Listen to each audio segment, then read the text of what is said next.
When it comes to compact premium cars, there's a model that has always come in above the rest. It's the Mini hatch.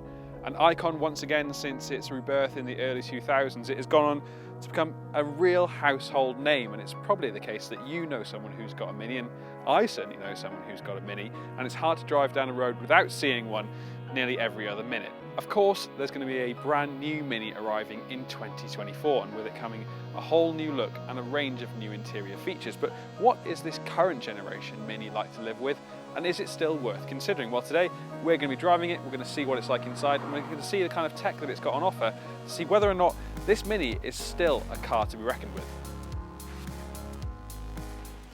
The Mini is a car that everyone can recognise. Throughout its many generations, it has evolved and become even more good looking in its latest form.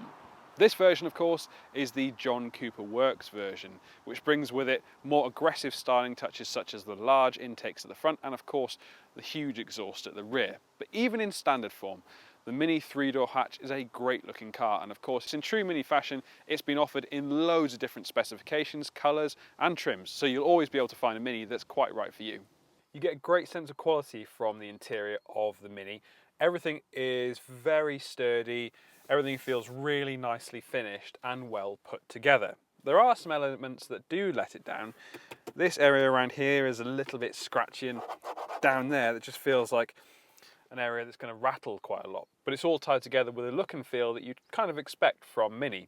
You've got a large screen in the centre, and though it can feel a little bit cluttered at times to operate, it gets all of your useful features like Apple CarPlay and Android Auto. In front there's a secondary display too, but something that I found a little bit confusing on this car is that there's a display here and a head-up display just behind it. So they're very, very close together, and there seems no incentive to use the head-up display, so you end up kind of dipping all the time to look at it. It's just a bit of a niggle, but you might find that it's okay for you. In this car in particular, this JCW version, I also really like these big bucket seats because they hug you in very nicely. Of course, a Mini 3-door isn't going to be able to offer the most amount of rear seat space, but actually things aren't too bad back here.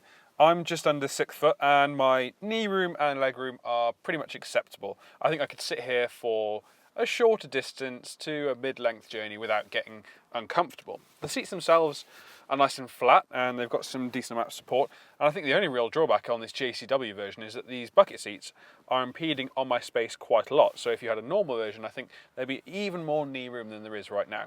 Also, you've got some handy cup holders in the middle and at the side, though there are no real door bins, though thankfully this version also has optional Harman Kardon speakers, so you get extra speakers in the back, so people sitting here get a great sound too.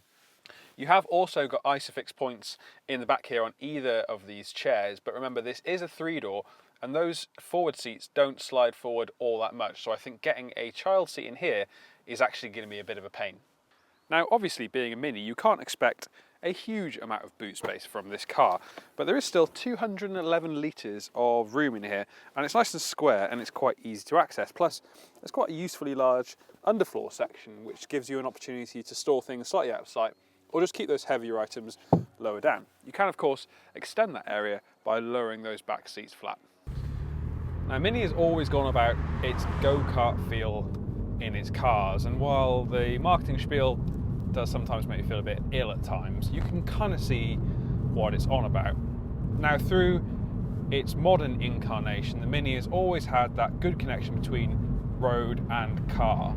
Not always the most comfortable one, I'll admit, but you get that bristling kind of feedback which makes the whole car feel alive, and it's definitely present in this latest version. Now of course, this John Cooper Works version does get sport suspension, larger brakes, and a more powerful engine than the rest of the range. It's a 2-litre turbocharged petrol engine with around about 230 brake horsepower, and it's good for a 0 to 60 miles an hour time of around about 6 seconds.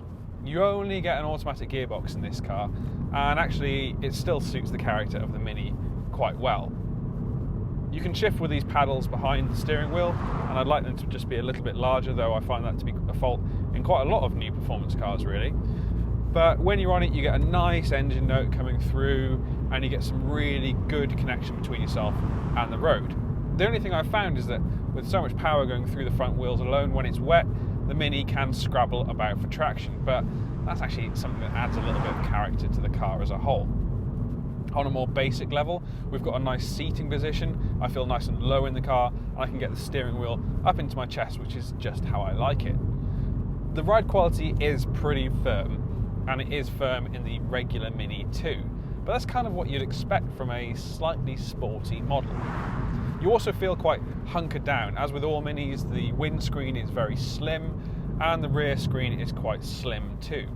It's not a big car either, so you feel quite happy to place it within the lines, and that gives you a little bit of added space when you're going through the corners. It gives you a little extra freedom just to expand on your line, and you can trim your line ever so slightly. This car, I'd quite forgotten how fast John Cooper Works cars were.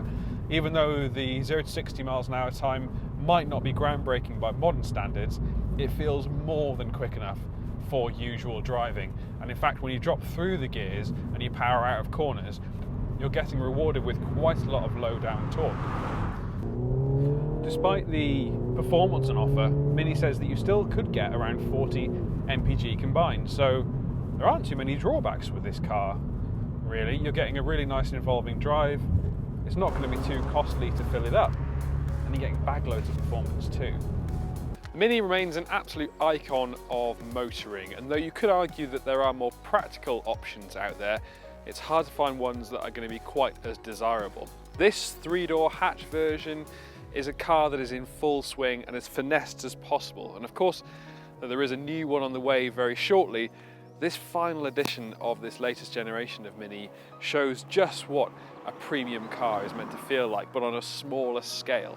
This John Cooper Works edition in particular is great to drive, but you're going to have a really involving driving experience regardless of which engine option you go for.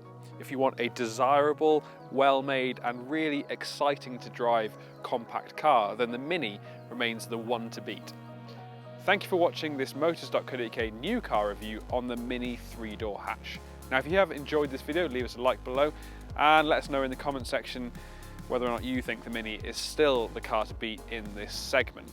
And since you're here, please remember to subscribe to the motors.co.uk YouTube channel and simply hit that bell icon and you'll get notified each time we upload a new review.